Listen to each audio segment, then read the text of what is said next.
So in this video, I want to talk a little bit about my favorite crypto bear market strategies. So to be honest here, with Bitcoin moving kind of sideways and the uncertainty there in the future, we're not really sure if we're in a bear market already or we're going to continue in a downtrend, thus really confirming we're in a bear market. But either way, I figured we should have a discussion about strategies for crypto bear markets and what you can do with your coins while you wait to either jump back in or the next bull run, which if we've seen anything in the past, it could be a time away. It could be this year, but it also could be several years away. So we should explore these options sooner than later. So I'm gonna share with you two strategies today that really work for me. They may not work for everyone depending on your investing style and where you are as far as what coins you wanna hold. Stick around to the end because that's where I really vet all the options you can look at when it comes to it. And the second strategy is actually my favorite one because it involves making a higher IPY. It requires a little bit more management, but it does get you a little bit more money on the side. And it's kind of fun too. If you're in the space, you're probably in it. Although the first strategy is really the best one for people who want to be completely passive about the situation.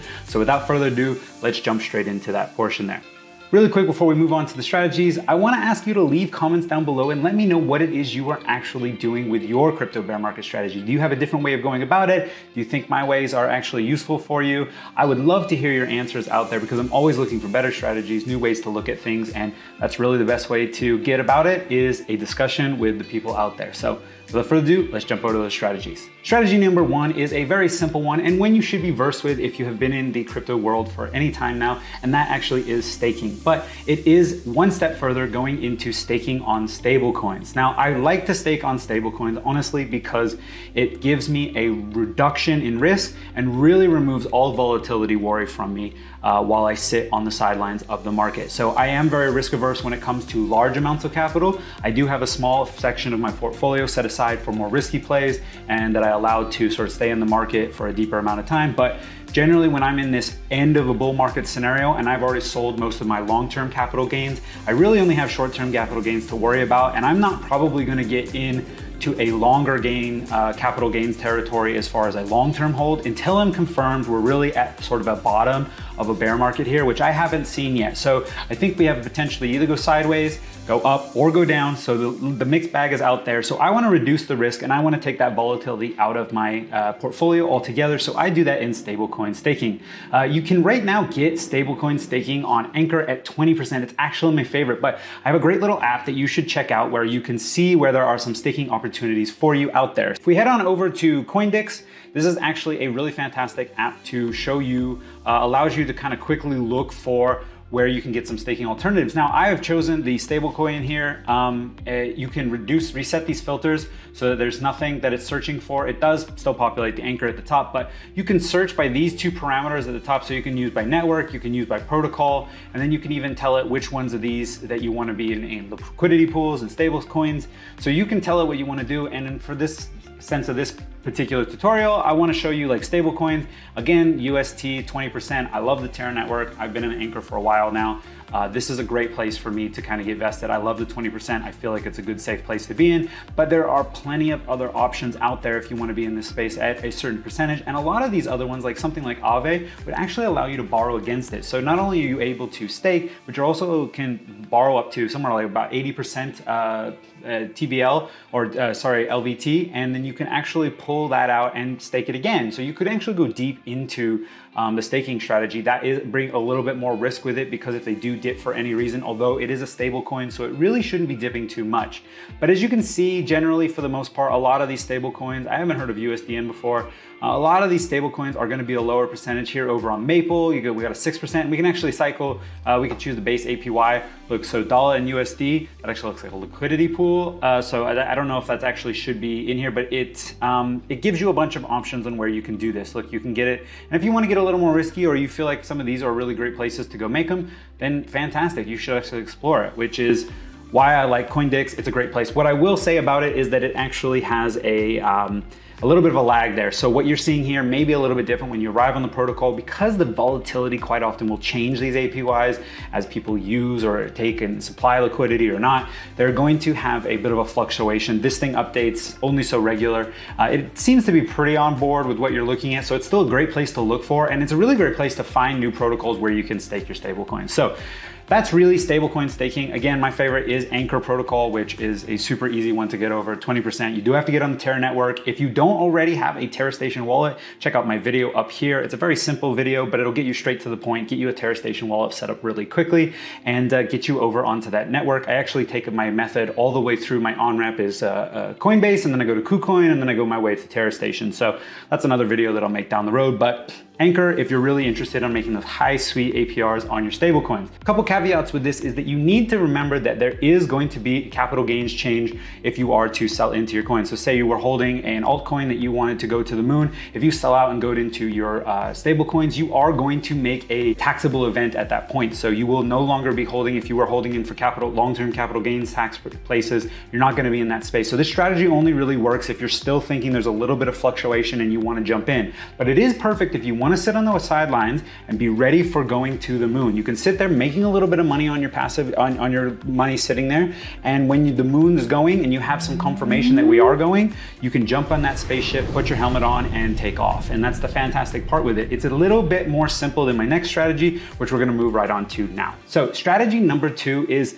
along the same veins, and again, one that's kind of been out there for a long time in the cryptoverse, but an oldie but a goodie. It's liquidity pool providing. So liquidity pools is not something I'm going to cover in this. If you're new to liquidity pools, go do your research on them. There is a few cons and factors that you need to think about, such as impermanent loss. But once you weigh those into fact, if you are actually making an APY that makes sense, and in some places, some seriously degen APYs where you're going to the moon with those alone, then it really can make a lot of sense. The only thing is you really do have to be a little bit more actively managed, involved into it. This will come with the same sort of concept. You will have to change into the coins that are provided, but this one does work if you already have the coins that you want to get into that stablecoin pair with. And you can do searches for stablecoin pairs that already match. So say you have Luna over here and you have Matic. There might be somewhere where you can stake those two together, although it's a bit of a random pair, but more than likely you will have to sell off either 50% of it to get into the other stablecoin pair, or a stablecoin pair, or another pair that will have a liquidity providing, meeting those APY requirements you have. So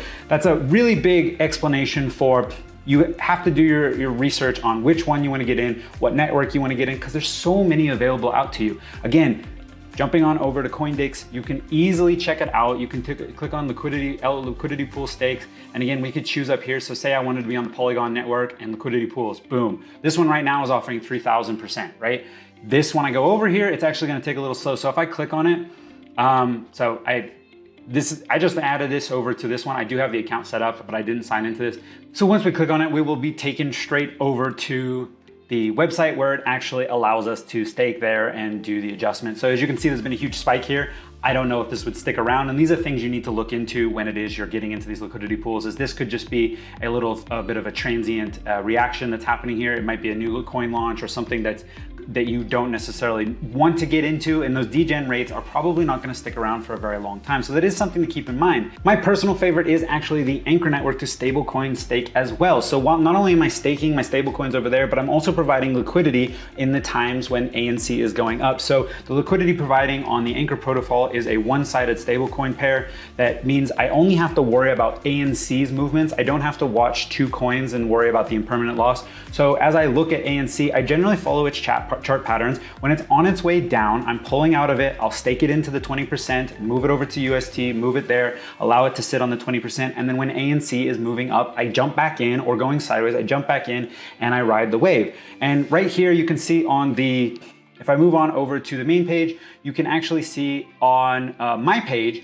a lot of people don't realize this because they always get enamored with the juicy 20% returns. You can go over to my page and you can actually stake down here at the bottom. And it's fantastic because you do, here's the thing, is you do get more rewards in ANC. So you're not getting UST as your rewards, you are getting ANC. So if you wanted to convert that to UST, a stable coin, you'd have to do that conversion manually. And you do have to do this manually, you have to restake regularly. So you have to be a little bit more involved. Like I said, there is some more time and effort put into this, but you can jump it over here to the ANC governance, would allow you to have some actual decisions on pools and decisions for the entire protocol here. And you can stake in there, that is automatically restaked. So once you take whatever comes in on your weekly amount or however often you come and restake it, you can throw it up into here and you can make this go automatically stake. It'll restake rewards that come off the governments, which you can see is 13%. So you're really looking at something more along the lines of about 70 to 80% actual APY on this, which is really one of the reasons why I like it. It's a very easy process. You can stake here, you can provide liquidity, you can easily withdraw it. You know, it's really not difficult providing liquidity. You do again may have to make sure you have both UST and ANC and equal values.